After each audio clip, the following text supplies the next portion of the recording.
जब जागेगा स्वाभिमान तो दूर होगी बेरोजगारी। जी हाँ दोस्तों, सही सुना आपने। जब हम अपनी स्वाभिमान को जगाएंगे तब जाकर हमारी बेरोजगारी दूर होगी। दोस्तों, चुनाव के दौरान नेता लोग अक्सर बड़े बड़े वादे करते हैं, परंतु हम लोग अच्छी तरह से जानते हैं और इतना दिन से देख भी रहे हैं, ये नेता लोग आज आज़ादी के 70 साल बाद भी आम लोगों के जीवन का सबसे बड़ा मुद्दा बेरोजगारी को खत्म नहीं कर पाए।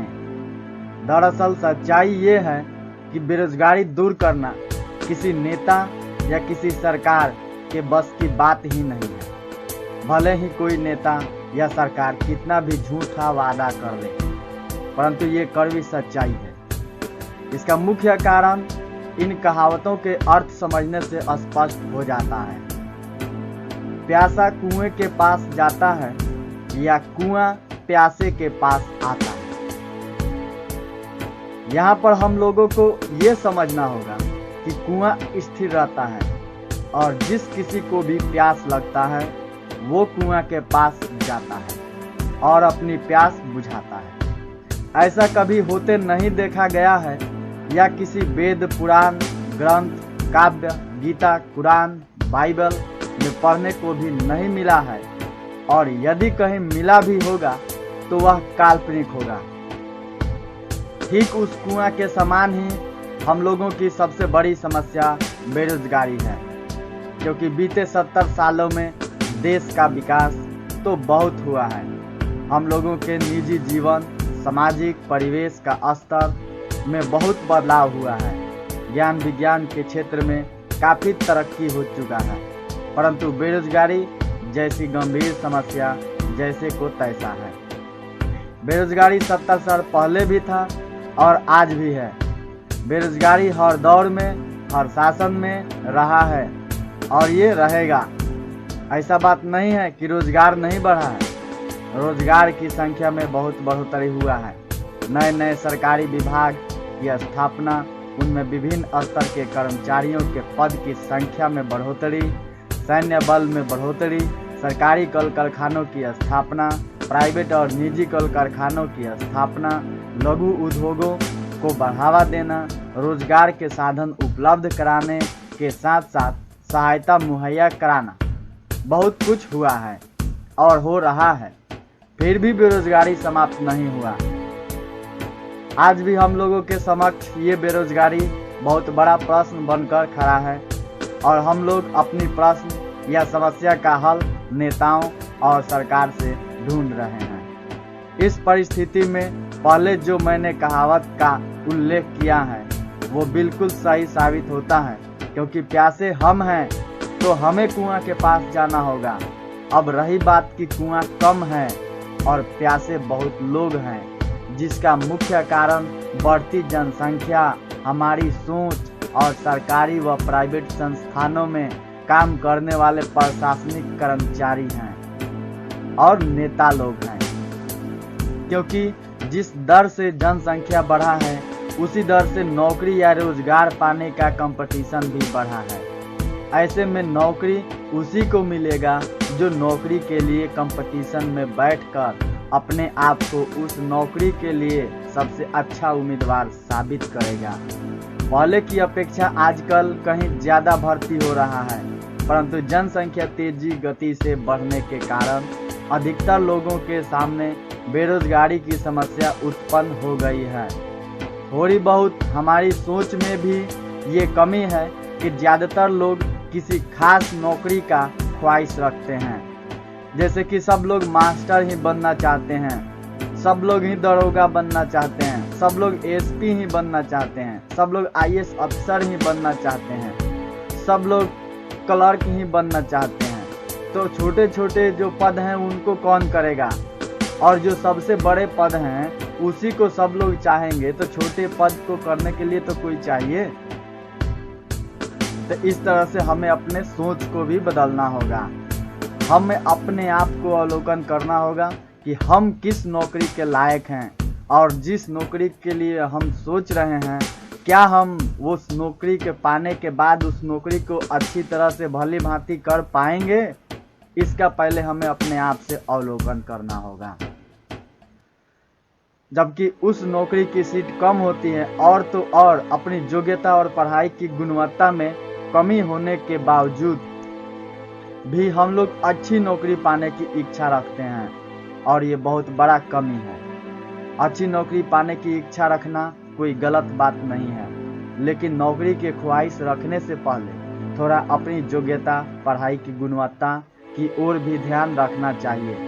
हम लोगों को अपनी हैसियत, पढ़ाई की गुणवत्ता और योग्यता के अनुसार ही नौकरी पाने की इच्छा रखना चाहिए। फिर भी यदि संकल्प कर ही लिए हैं तो कम से कम उस नौकरी के काबिल अपने आप को तैयार करना चाहिए, क्योंकि जब हमारी सोच अच्छी नहीं होगी तब तक हम बेरोजगार ही बने रहेंगे। क्योंकि स्वाभाविक बात है, किसी एक नौकरी के लिए सभी लोग ख्वाहिश रखेंगे और उस नौकरी की सीट सीमित होगी, तो कैसे सभी लोगों को नौकरी दिया जाएगा? तो उस स्थिति में नौबत आ जाती है कंपटीशन में बैठ करके अपनी योग्यता को साबित करना।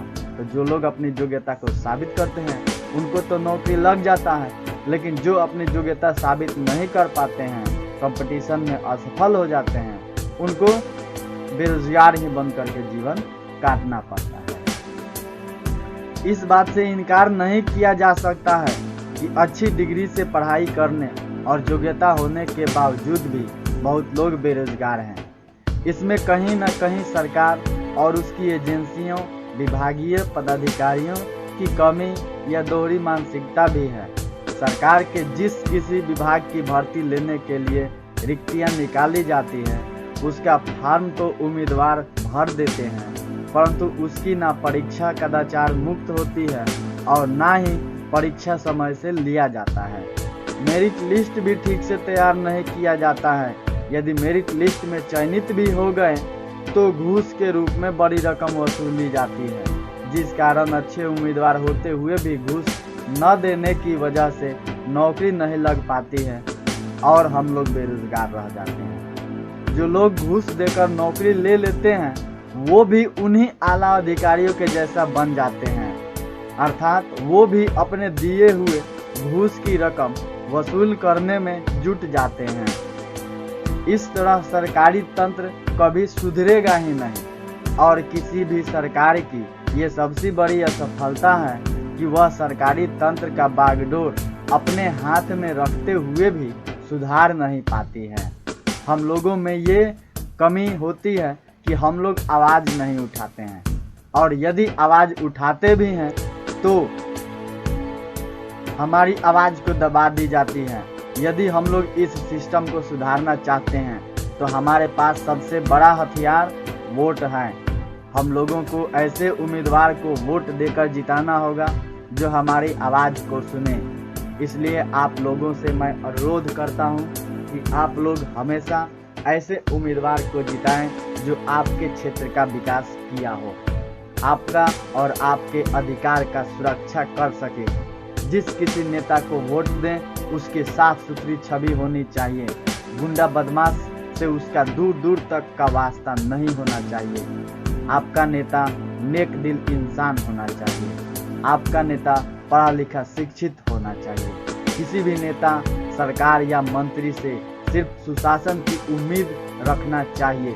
सुशासन आते ही हम लोगों की सारी समस्या दूर हो जाएगी। जहां तक रोजगार की बात है तो वो भी सुशासन आते ही स्वतः दूर हो जाएगी, क्योंकि सुशासन आने के बाद सभी मंत्रिमंडल, विभाग और विभागीय कर्मचारी, एजेंसियां अपनी अपनी जिम्मेदारियां निभाने लगेंगे। सभी कर्मचारी ईमानदारी पूर्वक काम करने लगेंगे। सरकारी या प्राइवेट नौकरी नहीं लगने के बावजूद भी हमारे पास स्वरोजगार करने का बहुत अच्छा साधन होगा। रोजगार करने के लिए आसानी से लोन भी उपलब्ध हो जाएगा। सरकार की हर सहायता जरूरतमंद को आसानी से मिल पाएगा, क्योंकि सुशासन में आम जनता मालिक होती है। अच्छे नेता, मंत्री, सरकार सदैव आम जनता के हितों की रक्षा करते हैं, अपने वादों को पूरा करते हैं, क्योंकि उनको मालूम होता है कि उनसे अगर जनता खुश है तो उनकी कुर्सी सलामत रहेगी। कहने को तो बहुत कुछ है, लेकिन कुछ बाकी है, परंतु अब मैं अगले वीडियो में फिर आपसे मिलूँगा। धन्यवाद दोस्तों, जय हिंद।